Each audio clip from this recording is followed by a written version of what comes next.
Welcome back everybody, this is Tyler Wiebe from Pro Physique, and today's video we're going to talk about intuitive eating versus tracking your macros.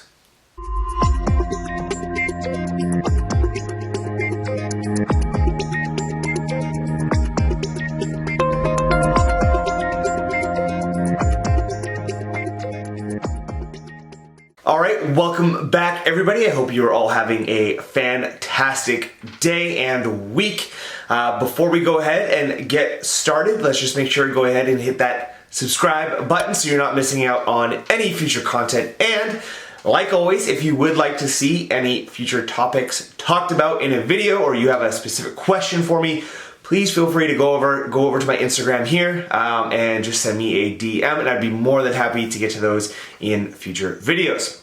But today's topic, I wanted to talk about intuitive eating versus structured macro tracking all of the time. So this is something that I find has been kind of coming up a lot with some of my clients. And that's, while, tracking can be very stressful. I feel like it's kind of a job, and things like that. And that does happen, and I completely understand that, because what we kind of believe is you've always got to be tracking your macros. You've always got to be on point. You got to be doing this, doing that to make progress. And for a lot of people, that can be quite stressful and time consuming. Now, tracking macros is definitely a skill, and the more time you do it, the easier it does become. But tracking your macros isn't going to be for everybody all of the time, and it certainly shouldn't be all of the time. We do want periods of our life where we're not maybe being as stringent. Now, when we're dieting, or we're in prep, or we're about to enter into a prep or diet, well, we do want to make sure that we are really dialing things in and we are tracking to a T, because that is going to be very, very helpful for our success in that journey. And so, if say you have a diet date set, right? I'm going to diet on X date, but you've been in a long reverse or a long off season. Well, probably I would say 2 to 3 months before that diet is about to start, you would really want to start dialing things in, right? We want to start tracking everything much more closely, instead of eyeballing things like that, just so that you are preparing your body for that dieting phase where everything is going to be tracked. You're building momentum, you're really understanding, okay, here's what my body is doing, because maybe things got a little bit looser in the off season. And so we want to just start kind of bringing everything back in and getting ready for that diet. So that's, certainly a important thing to consider. But what about you don't really have a diet in sight? You're just kind of in your off season. There's a lot going on in your life. You've got work, you've got family, kids, this and that. And just tracking to a T can be very stressful. We don't need to add another stressful thing onto that big pile of stress already. So this is where something like intuitive eating can really come into play. Now, this is something that I would probably only recommend for someone who's kind of gotten past that novice stage of tracking.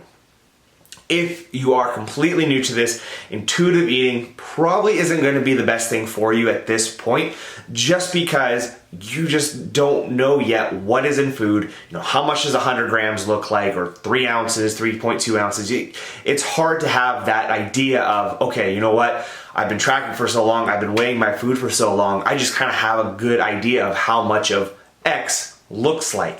So if you are a novice, I don't think I would get into intuitive eating just quite yet. I would really just focus on building that skill of tracking, of understanding what is in food, what and how much it looks like.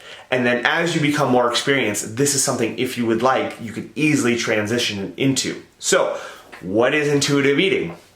Well, I think I kind of already touched on it a little bit, but it's essentially not really weighing any food out and just eyeballing things. Now, this isn't a permission to go free for all, go crazy, have some fun, whatever. That's not by any means. We're still trying to hit macros. We're still trying to hit a certain amount of protein, carbs, and fats, but we're not going through the process of just really weighing it out, taking the time, that stress, etc.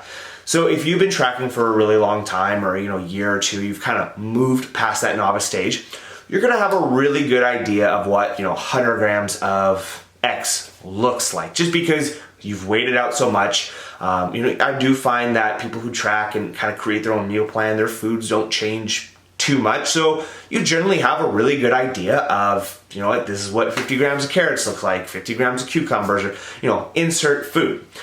So this is a great way to take a lot of that stress off of, okay, you know what? For this period of time, I'm just going to eyeball my food, right? I'm just going to kind of go, you know what? That's roughly 200 grams of chicken. That's, you know, again, kind of going through that. And so what this can do is this just can really kind of allow you to take a step back from everything, not have to always worry about just hitting those numbers. Oh, I can't have that. I got to weigh it out, you know, etc. You can really just kind of look at something, go, yeah, you know what? I'm roughly around here for today. I'm going to be able to have X amount of this food. And that can just really create that environment of just like having a life, not always tracking food, and just taking a lot of that stress away, which can hinder a lot of people's progress. And I also think that it's quite healthy mentally to kind of get away from tracking so severely in an off season, in a reverse diet, because, you know, when we are in prep, when we are dieting, we do become a lot more food obsessed. Obviously, because our food is going down, so we are going to hoard as much as we can and make sure that we squeeze as much as we can out of our given macros. That's just a normal part of the process, right? You become like, oh, you know, what can I eat? What am I eating? How much of X? How much of this? So you make sure that you're kind of making use of every little bit of protein, carbs, and fats. But we don't necessarily want to carry that mentality into an off season, as we want to kind of get away from that food obsessed thought process, because if we're constantly thinking about how much we're eating, you know, what we're eating, all of this, you're going to miss out a lot on life and fun events if you're constantly worrying about having to track, you know, having to weigh your foods out, all of that stuff that kind of comes with that food obsession. And so in the off season, when you are maybe a little more advanced in your tracking, transitioning into an intuitive eating mentality can be super beneficial. And this isn't just because, and this doesn't mean that you just intuitively eat and you never track anything. A really good idea is to check in on yourself once, twice a month, maybe a little more often, maybe even once a week, depending on how comfortable you are with eyeballing stuff. So take a day, you've been intuitive eating, and take a day to track everything and see kind of where you're at. Because I do find that the further maybe you get away from tracking, we can get a little loose with our eyeballs, right? So we can kind of take that scoop of peanut butter and go, man, it's about a tablespoon, when in reality, it's probably like 3 tablespoons. So it's always good to check in on yourself and make sure that, hey, you know what, I am staying pretty fairly well within my kind of caloric range, right? You know, let's say from 2,000 to 2,300, kind of right in that range there. You know, if you're intuitive eating, that's where your calories are at. Never a bad idea to check in on yourself. So that's kind of the furthest, you know, intuitive eating that you can go. You know, like I just got this calorie range in my head. This is kind of what I want to hit. And then here we go. This is just what I'm going to do. So that can work, and it's perfect for a lot of people who maybe just don't want to track for a time, but you're still having limits on things. A step above that would be, okay, I want you to at least track your protein, right? I still want you to hit those 200 grams of protein a day, but intuitively eat your carbs and fats. Now, I think this is my favorite way to go about it, because protein is definitely going to be, you know, the most important macronutrient out of all of them. We're going to want to make sure that we're getting enough protein, that we're facilitating that muscle protein synthesis turnover, and we're having a positive net balance of protein. So when I talk with someone and they're like, you know what, tracking is a little too much right now, that's the first thing I'll always go to. Okay, how about this? Keep tracking your protein, but your carbohydrates and your fats, just intuitively eat, eyeball. Again, it's not a free-for-all. Make sure you're still within your limits, but this can still then free up a lot of stress for a lot of people, where they're like, okay, you know what? It's easy to track my protein, and then I get to enjoy all the fun foods, the carbs and the fats, intuitively. And that can be, again, a nice another step back for that person, where they can kind of maybe take a deep breath, they can refresh themselves for however long it takes, and then they can get right back at it. So I would definitely say that those two are probably going to be the most popular. The caloric range without measuring your protein, it would be something that I would, you know, really say for someone who is just really doesn't want to track, you know, is completely done and stressed by it, or maybe they're going on a vacation or something like that, and they still kind of want to be, you know, good and on track, but they don't want to be weighing everything out. Like, okay, you know what? I don't care how you make up your calories, but roughly try and hit those calories, stay within a range, but how you make that up is up to you. Or, someone who is just at home, there's no vacation, but there's a lot going on. They don't necessarily want to track, but they still want to be making progress. Well, then I think the second option is going to be the best one for you, where you're still at least tracking your protein and at least having an idea and eyeballing your carbohydrates and fats, and then still checking in with yourself every once in a while to make sure that you are on track and then you're not completely overeating. And another third option, and this is actually just an option that me and a client went through, is blend of the two. Have some days, let's say Monday through Wednesday or Monday through Thursday, it depends on the person, of, okay, you know what? I want you 100% on your macros to a T. Like, let's just do that for 3-4 days.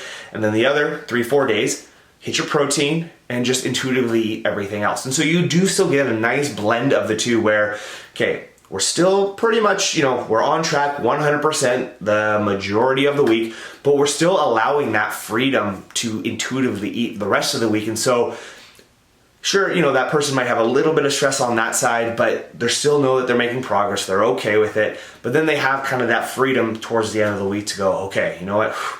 I know I can't blow it out, but I can at least intuitively eat a little part of the week. And now this person, does plan on stepping on stage. And so that is why we have that 50%, right?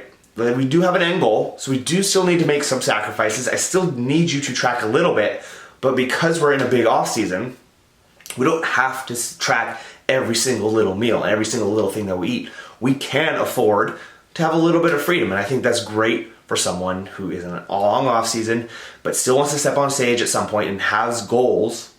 And we talked about when we're about 3 months away from prep, it's time to start dialing things in. We've had our fun, we've had our freedom, we've had our intuitive eating, but hey, you know what? Now we're in a real prep before the prep, that 3 months where we can really let things stabilize, we can really see where the body is at, and then we're ready for prep. So intuitive eating, definitely please utilize that at some point in your journey. I think your body, not just physically, but mentally will thank you as well. Just taking a step back from all the stress that can occur with tracking, things like that. And you should not really miss out on any progress, especially if you have been tracking for a while. A lot of the time you will find yourself pretty damn close to where those macros have been if you've been doing it for a while and you really have a good idea of kind of how much looks and weighs and things like that. So intuitive eating, a great thing and a great tool to utilize in a long off season or a long reverse if you're maybe feeling a little too stressed with just tracking everything to a T, or you're going on vacation and still kind of want to stay on track. But make sure that if you do have a diet coming up or a prep, you take 2-3 months before that time, really start to dial things back in, bring it all back in, get ready for that prep so you're building that momentum into it. All right, guys, that is going to be everything for today. Thank you for watching. Have a great rest of your evening, and we'll chat again soon.